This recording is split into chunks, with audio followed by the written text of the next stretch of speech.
everybody. Welcome to the OnStage Blog Podcast. And today we're starting out with just me.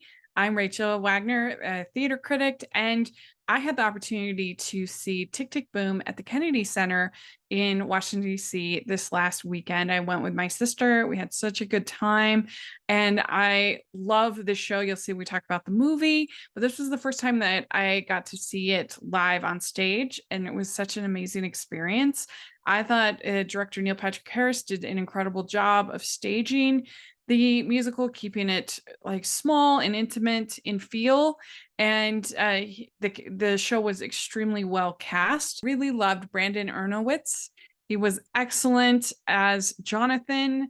He has a wonderful voice. He was very charismatic. And he made you really care for the character and the way that he used the stage to express his frustration and emotion. I thought was very well done. And especially for Why and Louder Than Words, it was extremely moving. And you just believed him as Jonathan. He did a wonderful work in that role. And you also had Danae Benton playing Susan and Carissa later on in the show. And she absolutely crushed it. With Come to Your Senses, it's the 11 o'clock number. And it was absolutely outstanding. Beautiful voice, very confident, very self-assured in that moment. And the spotlight goes right onto her. It's all focused on her. This is the big song he's been trying to write this whole time. And it was extremely moving and extremely effective. You also had Gray Henson as Michael, and he was also excellent in the more emotional scenes. He has sort of the emotional heft of the story, and he's also the one that is willing to be honest and upfront with Jonathan. And that helps Jonathan complete his character arc, and he realizes that he cares more about his friend than anything else. And by the end, that's the whole point of Why and the song, and it's just so moving. And I think they did a good job with keeping like I said, I think Neil Patrick Harris did a good job keeping the set very simple. It's mostly his apartment, Jonathan's apartment. I think this would be a very easy show to transition to Broadway. It's a small cast. It's a recognizable IP. It's got huge emotional weight to it, and it's a very simple production. I don't see why it wouldn't be a big hit on Broadway.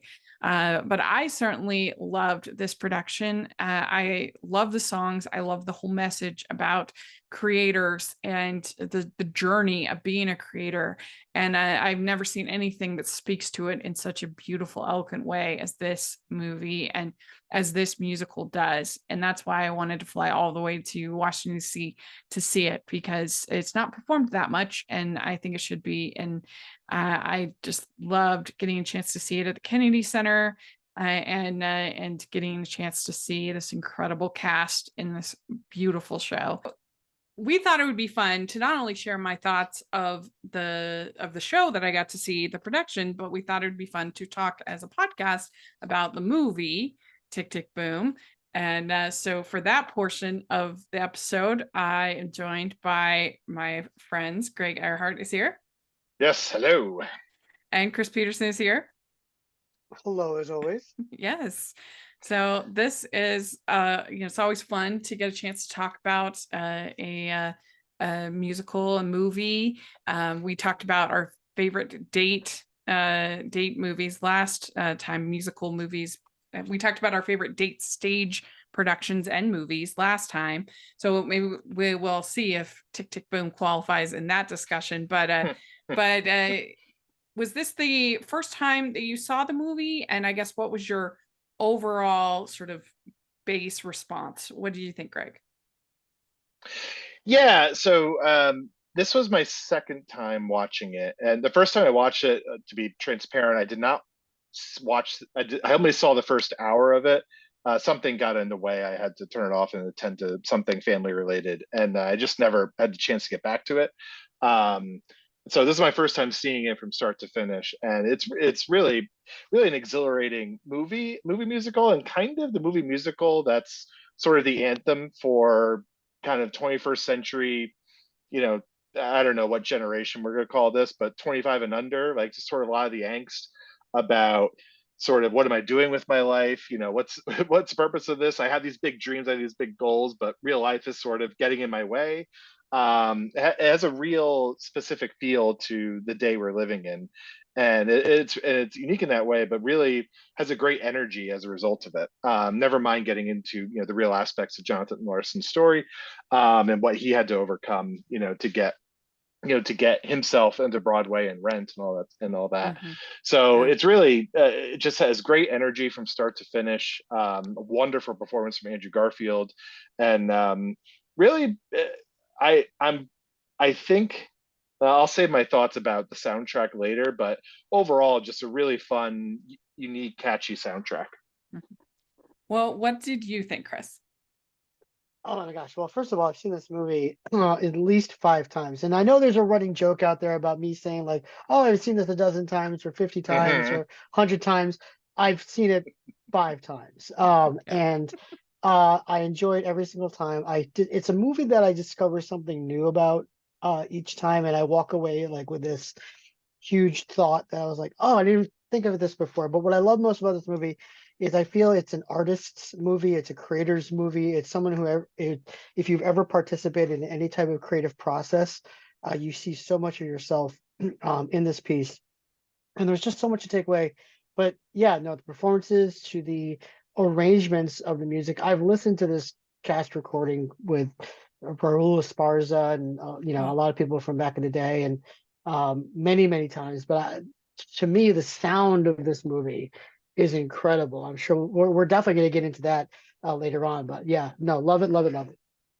Well, I'm glad to hear that. I love it too. It was my favorite movie the year it came out, and the more I watch it, because it is kind of a comfort watch for me, the more I watch it, the more I think, is it maybe one of my favorite movies, maybe top 5, like of all time. Wow. I just love this movie. It really speaks to me. And I agree with what you're saying, Chris, that I think it captures the experience of being a creative better than anything else I can think of. That it's frustrating because you have this thing you want to give to people, you want to share with them, you want to benefit their life because you have something inside you, you think it's valid, but at the same time they have to choose to accept it and embrace it, which is totally out of your control.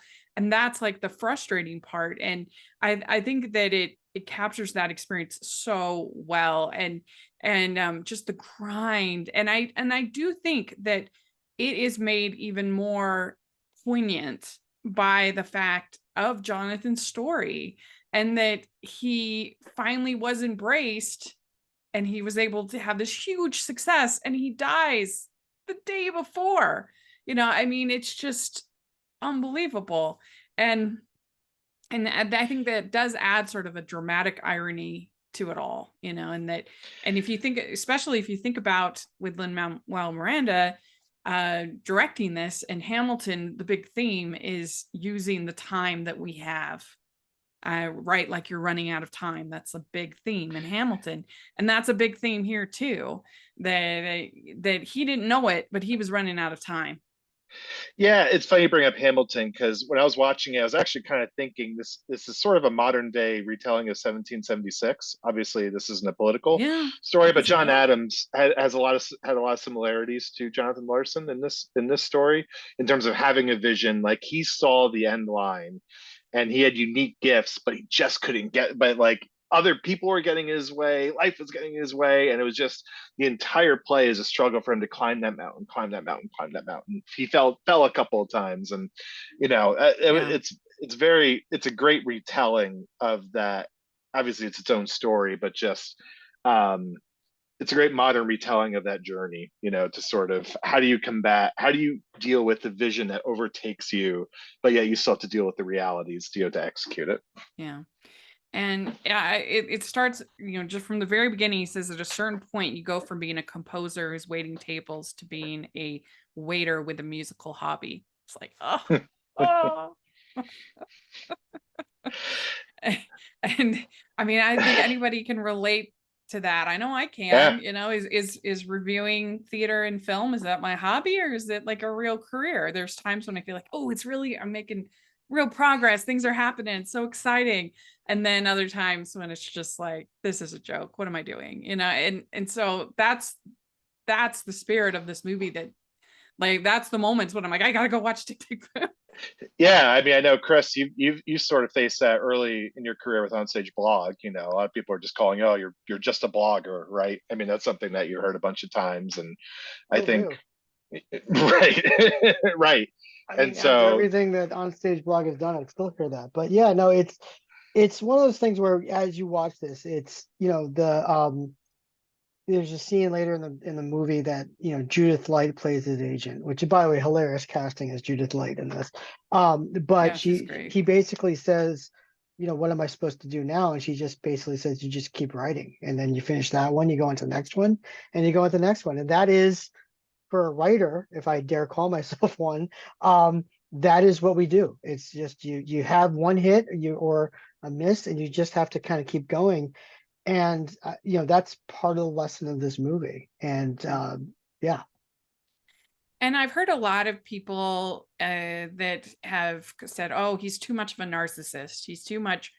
And I guess my feeling of that is, yeah, he's called out on it multiple times. To me, the movie and show is very self-aware. I mean, it started out as this monologue and by Jonathan himself, and I think he was aware of his narcissism. Like, that's the whole point of him processing all of this, and he's called out on it, and he improves, and he says he's sorry, and he becomes a better person. Like, that's the journey of the movie. Right. That was one of my hot takes, was that Susan and Michael are 100% right, which is one of the few movies where like the wet blanket girlfriend is actually sympathetic and correct, in terms of calling out the hero, the protagonist of the story.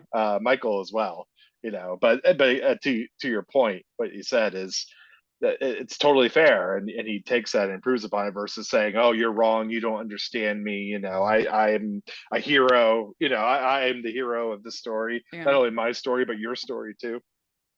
And I think there's something to being a creative, that you are your own sort of salesman in your own, you kind of have to be a little bit of a narcissist, I think, in order to put yourself out there again and again and again and again. You kind of, I don't know. I think there's something there, but it's the journey of the character that makes it moving. Right, exactly. To be a pioneer, you're not following, you're creating. And to forge path, you have to have a certain sort of hero complex. I mean, you have to be like that. Yeah, his definitely most obnoxious moment is in the brainstorming session, for sure. When he's saying substitute and stuff like that, but then, like, again, immediately after, Michael says, what do you do with your life that's so noble, and calls him out on it. And I don't know, so right, a correct take, by the way. Yeah, in the moment, it's like, right, yes, you're right. This wasn't some nasty thing he said meant to take him down. I mean, it was in a way, but he was, in my opinion, he's 100% correct. Well, Chris, what did you think of the format that Lin decided to use for the movie? So they really embraced the original monologue style of the show, and you have the monologue basically happening at the same time that it flips back and forth from the monologue to the events happening. What do you think of that? I thought it was done really well. I've seen it done poorly, and I've seen it done really well. Chicago is another one that comes to mind that does it very well. And kind of mixing in the show within a show with the events that happen in the movie. And I thought I thought there was a naturalistic flow to it. It didn't feel awkward or forced or anything like that. The one parts I didn't like about what Lin did was the opening and closing narration, where it was like, oh, and we're going to talk about Jonathan, and here it is, and then at the end, like, and he went on to this great, we know what he did, and it just felt like Too much. You didn't need a voiceover narration there. You could have done that with text. You could have done that with images. There were so many things that I thought were poignantly done visually and auditorily wise, that it was like one of the things where it's like we didn't need that necessarily to spell it out to us. But yeah, I thought the way that it was presented was excellent, on that end. What do you think about the format, Greg? Yeah, no, I thought it was really well executed. I'm not sure Lin-Manuel Miranda's got enough credit. I thought he did an awesome job directing this. It was sort of a really fresh directing perspective kind of on the story, to me anyway. Again, I haven't seen stage productions or anything like that. I'm just evaluating this as a movie musical compared with other movie musicals that have been done. And it was, again, told with a very late, 21st century perspective, and really fresh and energetic, directing style, but that's what the story needed, and I thought it was really executed well. And his first time ever directing, I think, is a very strong debut.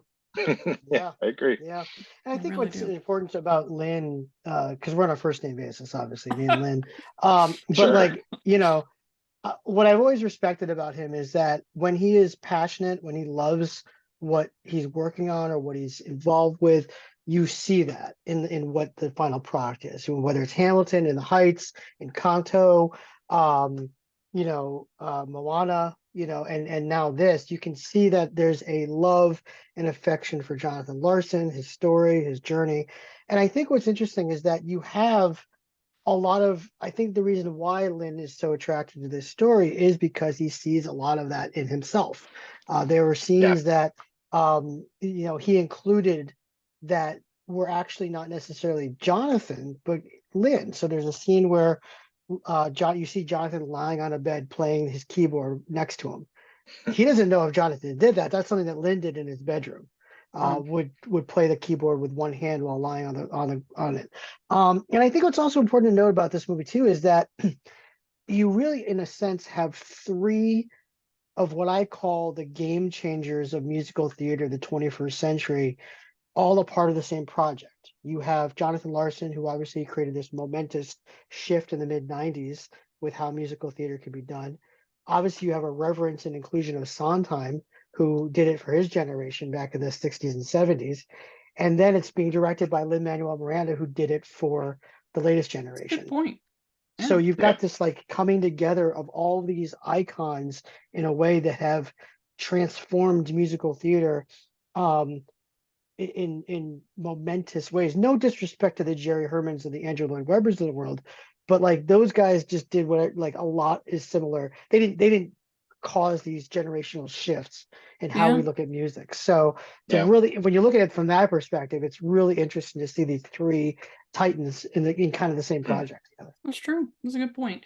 And Bradley Whitford, he looks so much like him in the movie. I love that. I love he looks so much like Sondheim. He did a great job with that. I say, as Chris is a huge West Wing fan, I was about to say the next podcast we do is a West Wing recap podcast.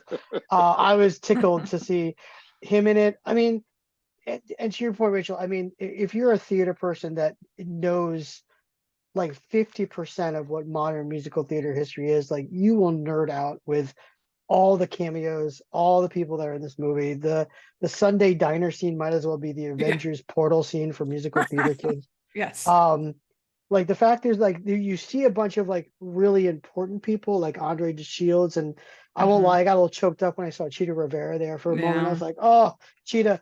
But then you see people that were significant to Jonathan Larson's life. I mean, Roger Bart's in that scene for a split second, and the character of Roger in Rent is based on Roger Bart. So like it's one of those things where you see all those types of significant people in that scene. It's awesome.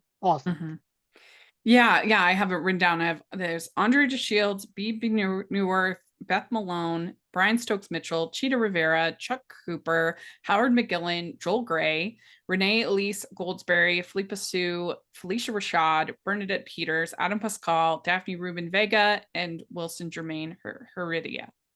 Yeah. And those last three were all in Rent, so that was kind of original cast in Rent. And then later on in the movie, I mean, people are just all over the place popping up. I mean, you see Danny Burstein and Judy Kuhn playing his parents during the workshop. You see the real life, I believe the real life Susan has like a brief cameo in the party scene in his apartment. And just little things like that you're just like, hey, I know you, and I know what you meant to Jonathan Larson, or you meant to this whole journey.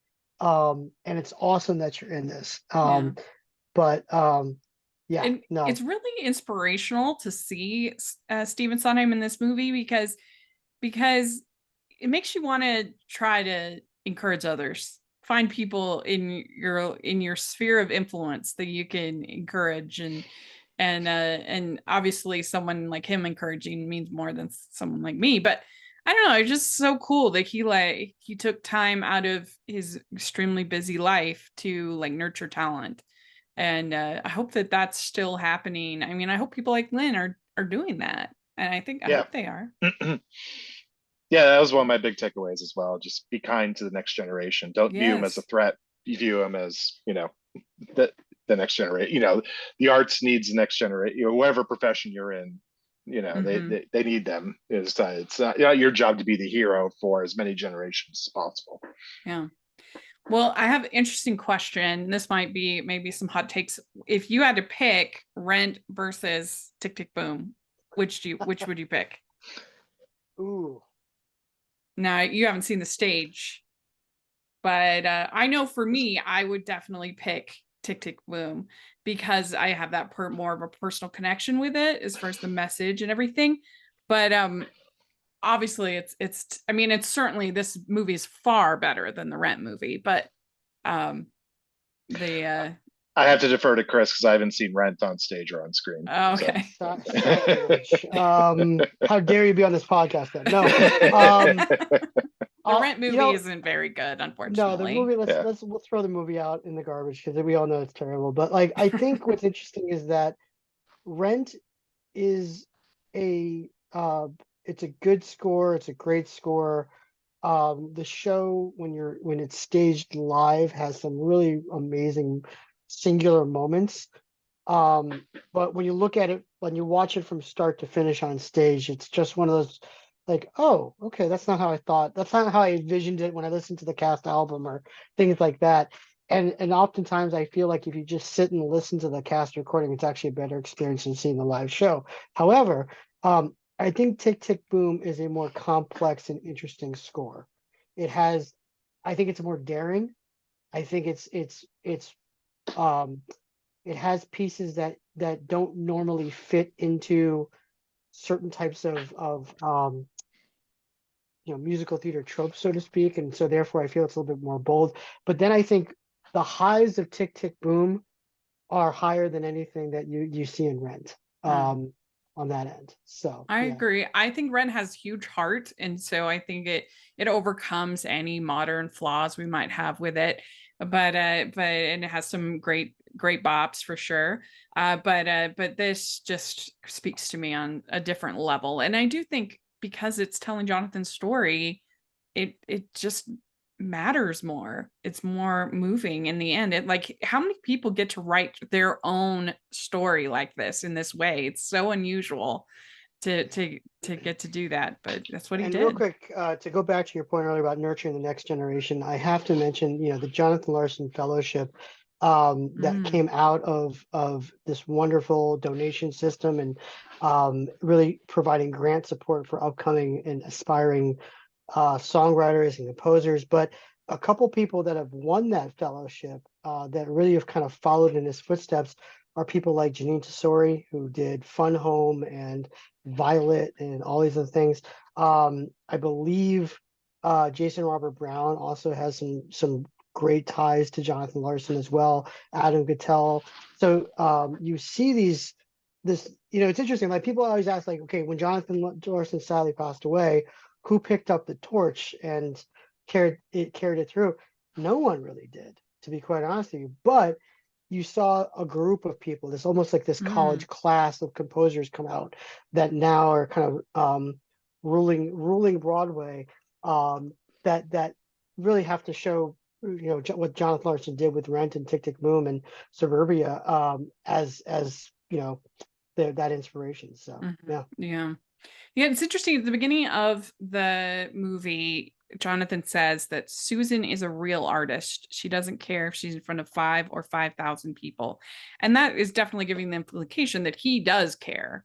And also that he's, in the end, we realize he's wrong. She does care. He's wrong, but he's put her up on this pedestal of like, that's a real artist. Of what, and so I think that's interesting that even Jonathan himself didn't really appreciate like who he was, as he didn't see himself as a real artist. I think that's kind of interesting. Yeah. Unbelievable.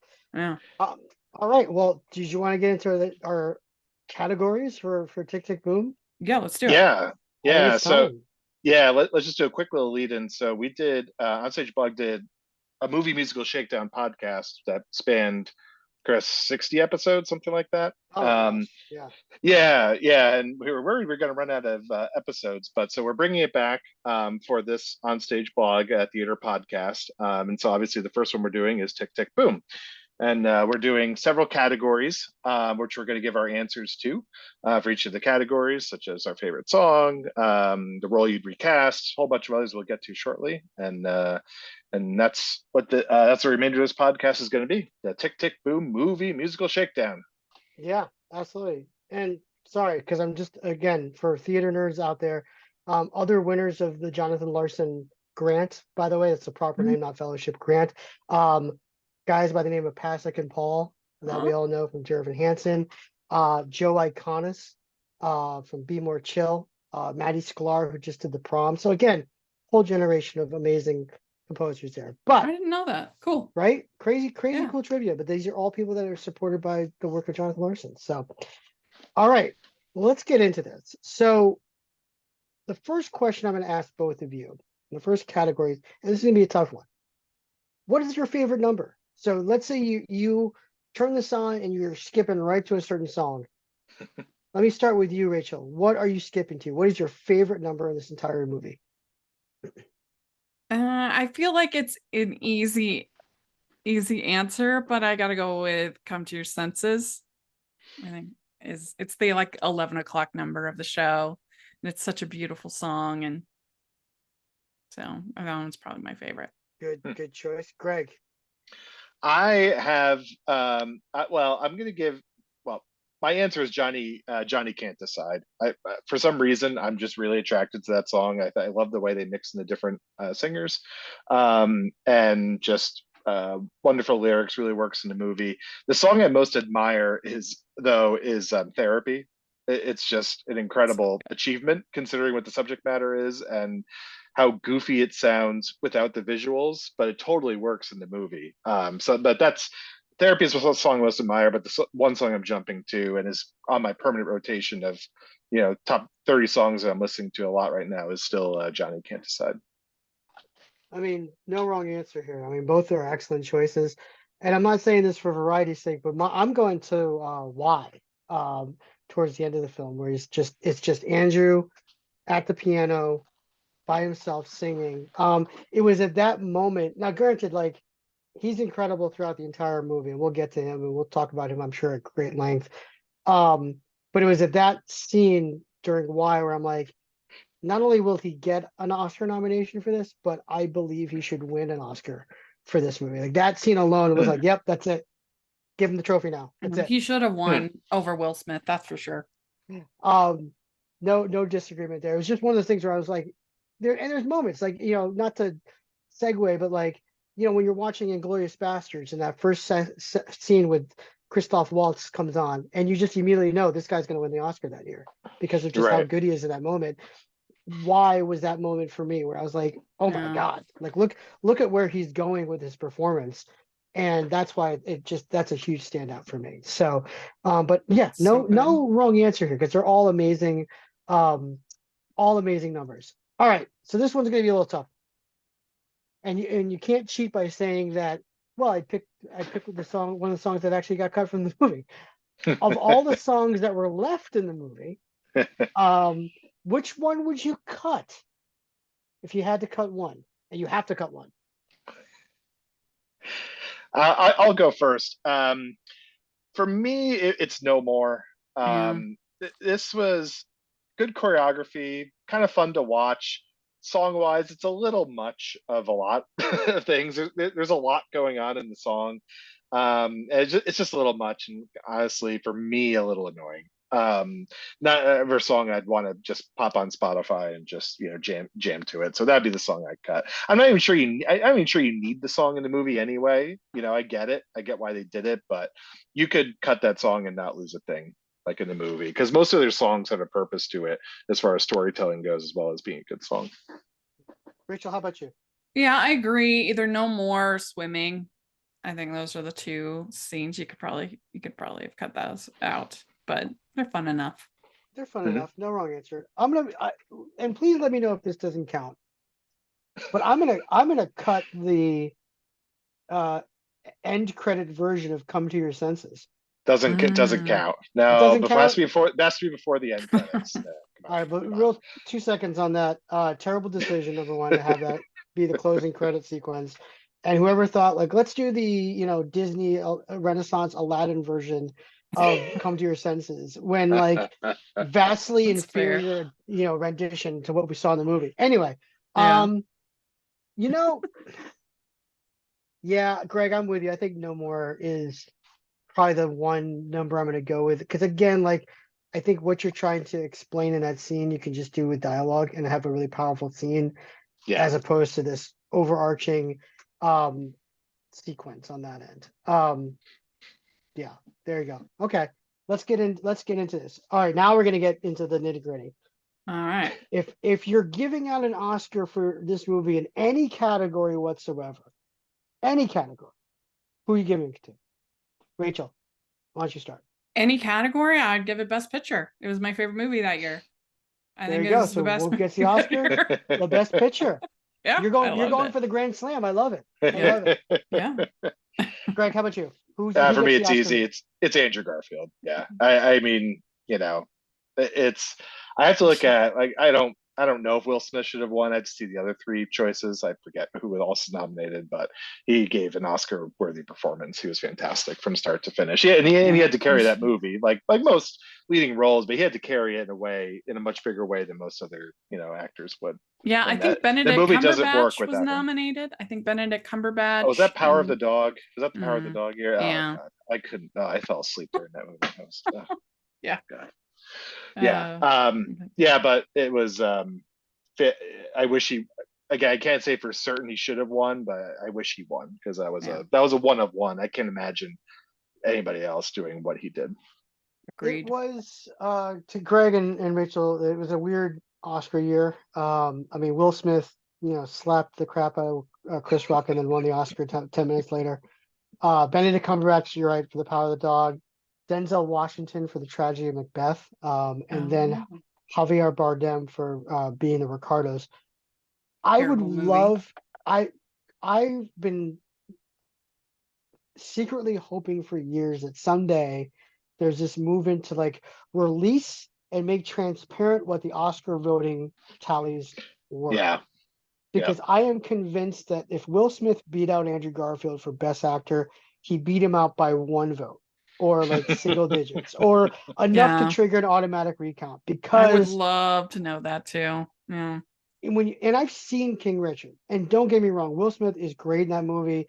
It is an Oscar nomination worthy performance.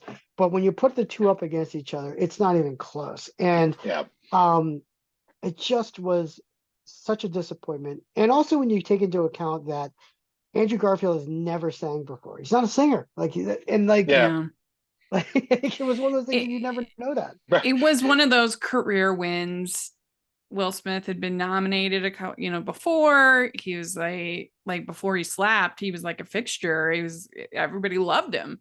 And so it was like his time. And sometimes that's the way the Oscars go, unfortunately. That's how it goes. But I mean, we'll talk about this, some other time. But again, loaded musical. That was the year of musicals. That's where we got this. We got In the Heights. We got West Side Story. So it was all happening. But I know everyone decided to process their the pandemic through musicals. I never felt more understood. I know, right? I really didn't. Greg, this is my favorite category for you to take the lead on. What's your hottest take from this movie? Because you're known for your hot takes. Okay. Well, we already Piping covered the hot. one where it's like, I don't even think it's that hot to take, but Susan's 100% right in their fight with Andrew kind of throughout the movie. So is Michael. Michael's 100% right. My hottest take is the song "Come to Your Senses." I get why they did it the way they did. I think Vanessa Hudgens should have just sang that song herself without Alexandra Shipp jumping in to sing it, because Hudgens is a way better singer, and Hudgens nails it, like just absolutely nails it. And I kind of wish, again, for the movie, it made sense to do it the way they did. I just kind of wish we got a version where it's just her, because I think that's a chill. That's an ultimate chill song if it's just her, especially in that moment. Related to that, though, is I want to ask you, Chris and Rachel, is it possible for a singer, her name's Carissa in the movie, right? Hudgens' character, right? Yep. Is it possible for her to nail that song sight unseen in the morning of the workshop? Like, she literally just saw it that morning. In Jonathan Larson hands her the sheet saying, "Here you go." Yeah, you don't see right, like no rehearsal whatsoever, and she just nails it. Like, is that possible? Like, is that even what? Is there a 5% chance of that happening in real life? I don't know, but no. And I think they probably needed to like at least show her in the background, like rehearsing it with the pianist, like whilst another conversation is happening. I see your point there. You're right. Yeah. That's fair. I mean, it's not like the hardest song. It's not like it's like a weird key or something. Like it's a pretty basic anthem song, but still, it's a fair point. It's a fair she point. had like 1 hour, 1 hour to look at, and she's singing other songs too. So it's not like she had that whole hour to work through it. But anyway, that's more of a nitpick than a hot take. Yeah. My other hot take is, and this is gonna be funny because again, I really like this movie and the soundtrack, but I think this is one of the rare soundtracks that works more for the movie than it does just listening to it, like on Spotify or Apple, whatever it is. Because like some of the songs, like we mentioned, Therapy. I think what was the other one? I think Why even I think works way better in the movie than it does just as a standalone. Even Swimming, like there's a few songs that just don't make much sense. Like if you were just to pick it up without seeing the movie, you're like, what the heck is going on? Like, what is this? To enjoy, unless you really know what's going on. So that I think that's I have one other take. Is it possible? Okay, why wouldn't anybody tell John Larson that Superbia never has a chance on Broadway? Why is it he only being told after the workshop that he has no chance? Like, no one would have told him. His agent would have told him. The producer would have told him, like, hey, you know what? People aren't going to spend $50 on Superbia for Alien. Like, it's a little hard to believe that would have been the very first time he either thought it or someone told him that. Yeah, well, I mean, she says, I told you it was going to be a tough sell.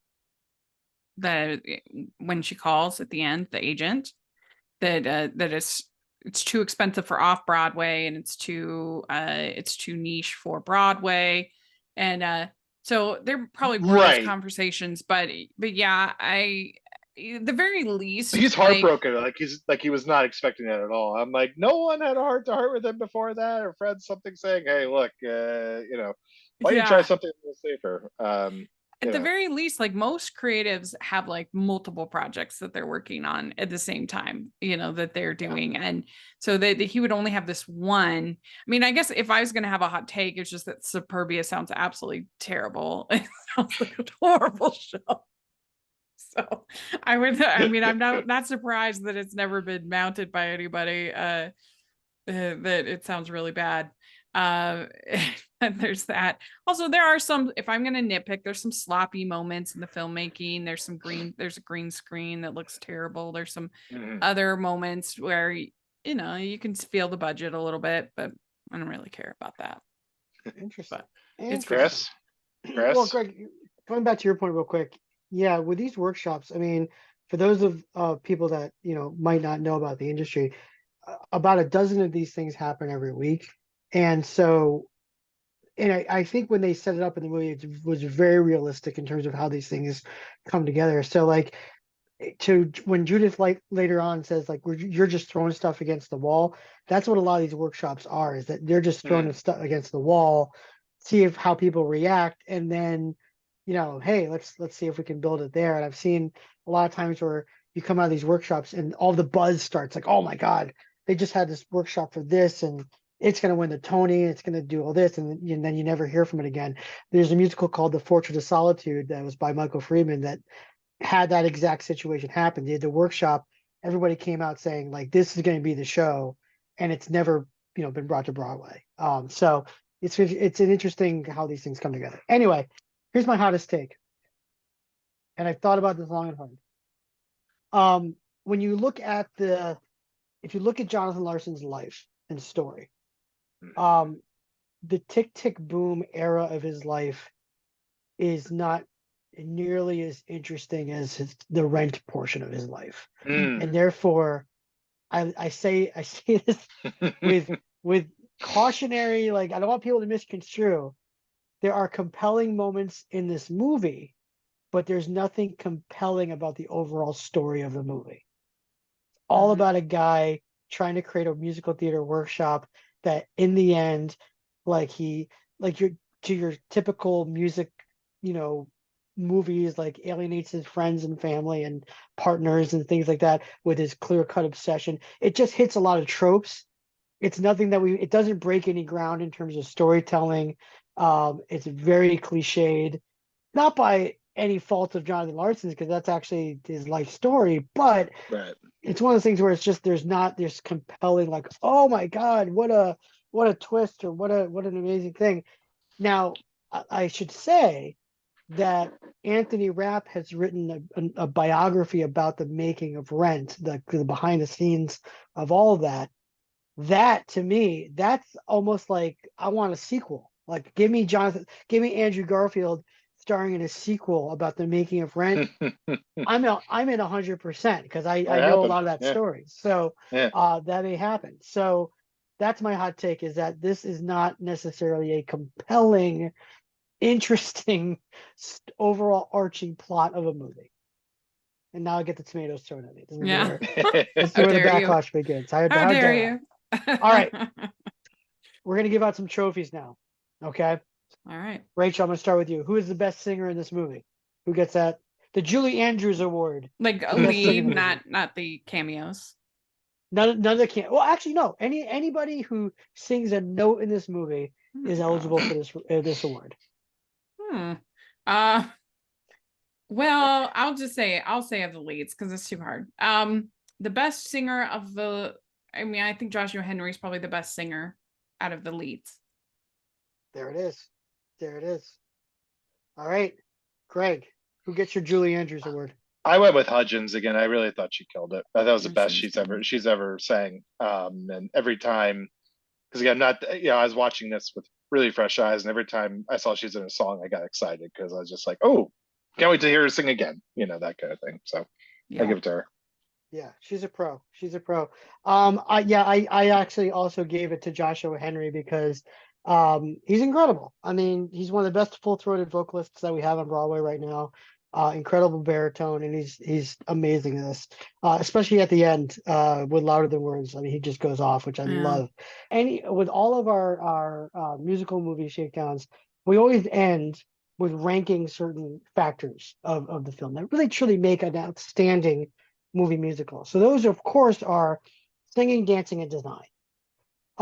So what we want to do is rate 1 through 10, 10 being the best, 1 being, oh my God, what are you doing? That's the worst thing I've ever seen, for singing, dancing, and design. So Rachel, I'm going to start with you. How would you rate the singing in this movie overall, 1 through 10? I'll give it an 8. Very nice. Very nice. Why not? Why an 8? What is it about that 8 that is? Well, I think that it's all really pleasant to listen to. There's nothing that I'm like cringing or, oh, this is terrible. But I mean, I think that I don't know if any of it's on like a 10 as far as this just pure singing, but it's really good and pleasant, and I just feel like an 8. That's the correct. I like it. I like it, Greg. So singing, not songs. Not songs, like the overall quality of singing. Yeah. 1 through 10. Yeah. So obviously, I'm not truly qualified to rate how well they sing or not. I'm just going by enjoyment, how much I enjoyed their singing. I would say overall a net, 7 would be my score. I'm right there with you. I'm right around that 7.5, 8. And I think what you need to have in a movie musical, especially a movie musical nowadays, when you get multiple chances to record these things, is you need to have a moment that is what I call the holy crap. Like you put your hands back on your seat. You're like, oh my God, I knew that this song was coming, but I didn't expect him to do it that well. A good example of a 10 for me is Dreamgirls. Like that's like a 10 because it's like, we all know those songs. We know what's coming, and then when it comes, you're like, I had no idea that they were going to do that. Tick Tick Boom doesn't have any of those moments. They're all great. Like Come to Your Senses is great. Like all these other, Why is great, but there's never that moment that's like, oh my God, through the roof, incredible. So yeah, I'm right there with 7.5, 8. Greg, this might be somewhat not applicable, but dancing. I didn't really see much dancing in this movie. Yeah, I was gonna say the first couple songs had some choreography to it. I think Sunday as well. So, but the rest, it wasn't much to speak of, I would say, unless I'm misremembering something. I'm not gonna be unfair. I'm just gonna say, for me, not applicable. Rachel, I mean, did you have any thoughts on dance? No, I mean, I agree. You see a little bit of Susan dancing. Modern dance, that. You're right. That's true. So I'd give them probably a 7. Yeah, I mean, it did the job. And there's like at the boho party, which we didn't really talk about, boho days, but that's such a fun. That is a fun number. That is a fun. The percussion of it, and that feels very lin-manuel to me. That whole number and the choreography of the way with them coming out of the elevator, and just the way it's not really dancing, but there's choreography involved. Yeah, that was probably my second, maybe third favorite song. That's the one. That's one of like the 3 that I've added to my rotation on my Spotify playlist. Yeah, I really enjoy that. All right, design. Rachel, I'm going to start with you. Overall design elements, from the sets to the costuming to the look of the film, what would you give it? Probably give it a 7. Like I said, there is a couple scenes with you can tell the green screen doesn't look great. There's some cinematography that looks a little sloppy. It's not perfect as far as that, but I don't care because I love the story. I love it. Greg, how about you?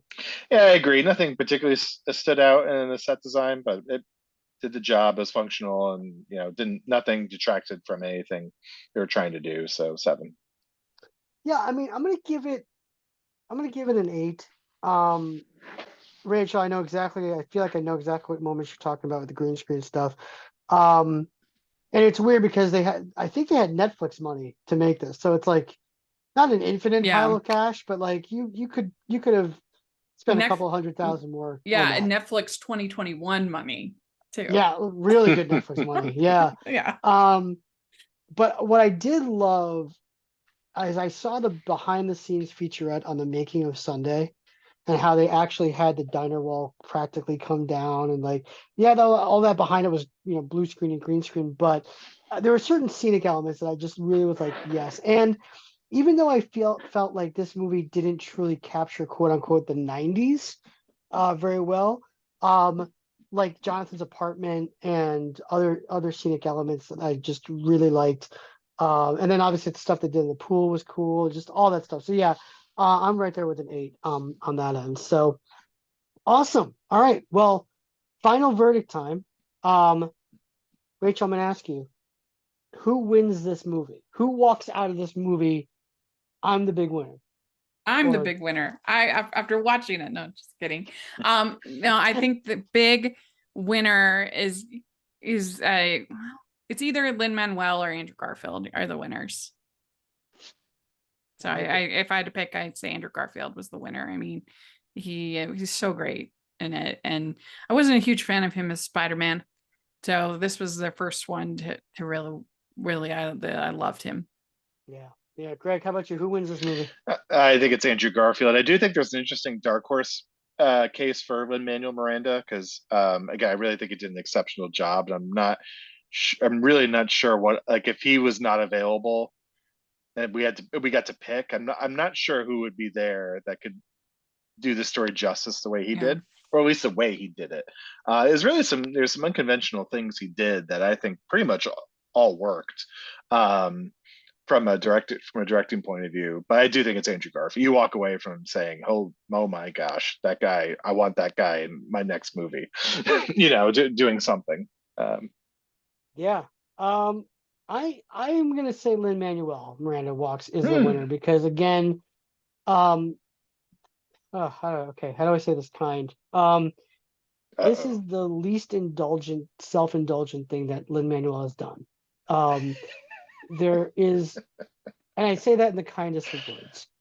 Like, you're talking about a guy who composes musicals and then stars in them, his own work. You're talking about a guy who constantly is in everything that he does.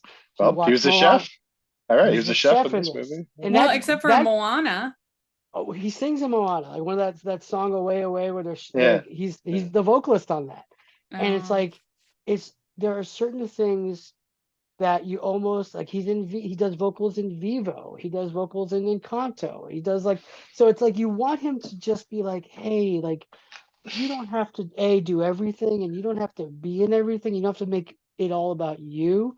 This movie was like, other than seeing a lot of his friends in it and then obviously seeing him as the cook and then obviously him being able to get everybody to show up for the Sunday stuff, it didn't feel like he was at the forefront of the conversation about this movie, and I like that. And it also to me revealed that like the man can direct, so like give him, I'd be fully on board with giving him other directing opportunities, especially musicals.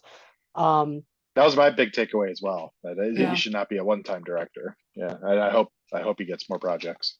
Absolutely. Like I would love to see him do like a company adaptation or something like that. Like there's so many projects that I think I would be very interested to see his take on it. I thought he was, if you've ever seen Fosse Verdon, the miniseries, he plays Roy Scheider when they're filming All That Jazz. It's hilarious. Jeez. But it works, and you're like, hey, Lin, good job. But yeah, there you go. All right, well, this was a fun trip down memory lane because we haven't done a movie musical shakedown in quite some time. But I'm really glad to do this one because, again, quality film. I think the verdict from all of us is that it's a really good, high-ranking, definite recommendation to must-see. And yeah, Greg, final thoughts on Tick Tick Boom? Two final thoughts. One is we will do more movie musical shakedowns in the future of this podcast. It'll be something every so often. We have more movies to go.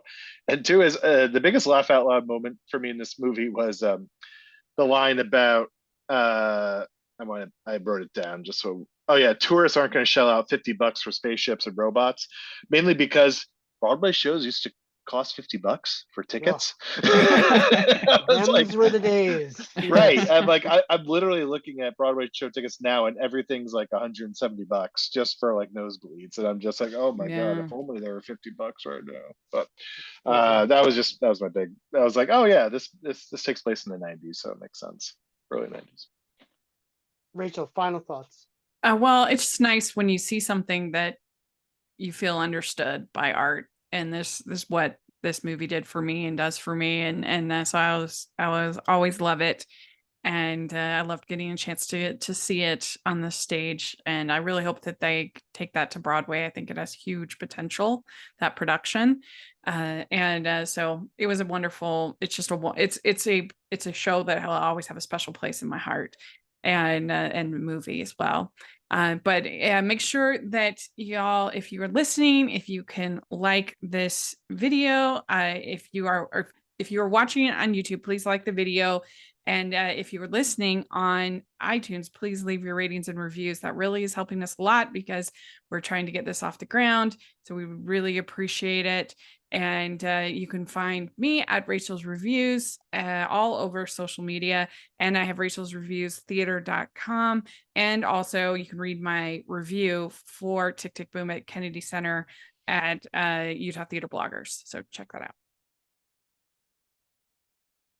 Awesome. And you can find OnStage Blog on all social media channels at OnStage Blog, literally Facebook, Twitter, Instagram, TikTok, all those things. And of course, go to onstageblog.com where you can get all of our content on there as well. Almost 10 years worth of content, which is crazy to say out loud. But this coming May, we are celebrating our 10th anniversary.